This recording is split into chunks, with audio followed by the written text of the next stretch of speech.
ఒక పేద అమ్మాయి కుట్టు మిషన్తో బట్టలు కుట్టి తన కష్టంతో కుటుంబాన్ని పోషించేది. ఆ ఊరి జమీందారు గారి భార్య కూడా తన బట్టలు ఆ అమ్మాయితోనే కుట్టించుకునేది. ఇంతలో ఆమె నాన్నగారికి ఆరోగ్యం బాగలేకపోయింది. మందులు కొనాలి. జమీందారు ఇంటి నుండి బట్టలు తీసుకెళ్ళడానికి ఎవరు రాలేదు. అప్పుడు ఆ అమ్మాయి స్వయంగా బట్టలు తీసుకుని జమీందారు ఇంటికి బయలుదేరుతుంది. అక్కడ గంట పాటు ఎదురు చూస్తుంది. ఆమె ఆ అమ్మాయిని చూసి, ఈసారి కుట్టడానికి చాలా టైం తీసుకున్నావు అంటూ తిట్టింది. అమ్మాయి భయపడింది. అమ్మ, నేను 2 రోజుల క్రితమే కుట్టేశాను.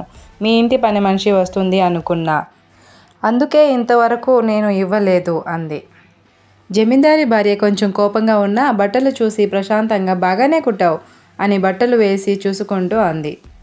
ఇంతలో అక్కడ పెద్ద గోల మొదలయ్యింది. అందరూ పరిగెత్తుకుంటూ వెళ్ళారు. వాళ్ళందరూ కర్రలు తీసుకుని జమీందారు ఇంటి వైపు పరిగెత్తుతున్నారు. అప్పుడే కాపలాదారి వచ్చి, మేడం, గార్డెన్లో ఒక పెద్ద పాము కనిపించింది. తోటమాలి చూశాడు. అదృష్టశాతం పాముని పట్టేశాము. పెద్ద సమస్య ఏమీ లేదు అన్నాడు. ఆ అమ్మాయి భయపడుతూ, కానీ తన మనసులో ఒకటే, నాకు డబ్బులు కావాలి, మందులు కొనాలి. ఆ అమ్మాయి అడిగింది, అమ్మ, డబ్బులు ఇప్పుడే ఇవ్వండి, నేను వెళ్తాను అంటుంది. జమీందారు గారి భార్య నిర్లక్ష్యంగా, సరే, నేను నా పనిమనిషి చేతికి ఇచ్చి నీ ఇంటికి డబ్బులు పంపిస్తాను, మళ్ళీ కొన్ని బట్టలు కుట్టించుకోవాలి అంది. ఆ అమ్మాయి నిరాశగా అక్కడి నుండి బయలుదేరుతుంది. ఆ అమ్మాయి పక్కింటి లక్ష్మి దగ్గర డబ్బులు అడిగింది. కానీ లక్ష్మి తిట్టింది. మేము బ్యాంకు కాదు, ప్రతిసారి డబ్బులు అడగకు అని తిట్టింది. కానీ లక్ష్మి కూతురు మాత్రం మనసు పెట్టి కొంత డబ్బులు ఇచ్చింది. ఆ డబ్బుతో అమ్మాయి మందులు కొని కూరగాయలు తీసుకొని ఇంటికి వచ్చింది. నాన్నగారు మంచం మీద, తమ్ముడు ట్యూషన్ నుంచి వచ్చాడు. ఆ అమ్మాయికి అమ్మ లేదు, ఎప్పుడో చనిపోయింది. వీరంతా ఒకరికొకరు మాత్రం ఆధారం. రాత్రి తన నాన్నకి జమీందారి గారి ఇంట్లో జరిగిన విషయాలు చెప్పింది.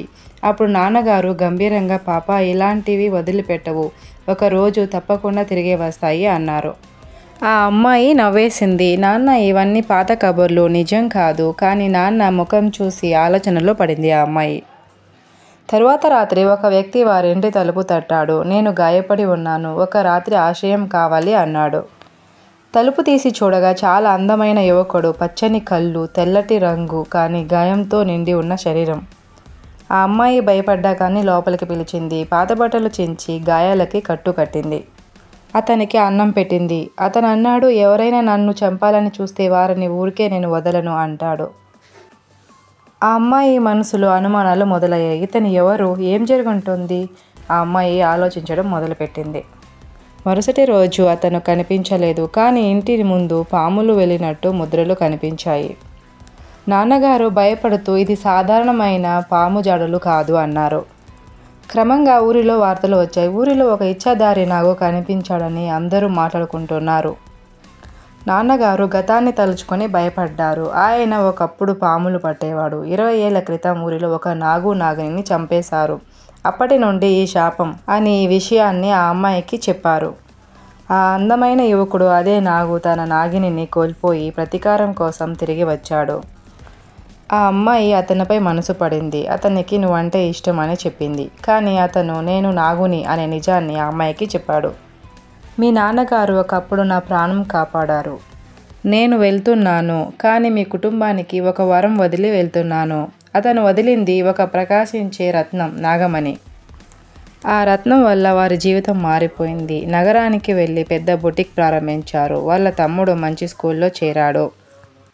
కానీ ఆ అమ్మాయి మాత్రం దిగులుగా ఉంటుంది. అందమైన యువకుడు నాగు తన హృదయాన్ని పూర్తిగా తీసుకెళ్ళిపోయాడు అంటూ. Thanks for watching. ఈ స్టోరీ మీకు నచ్చినట్టయితే మన ఛానల్ని సబ్స్క్రైబ్ చేయండి, లైక్, షేర్ చేయండి.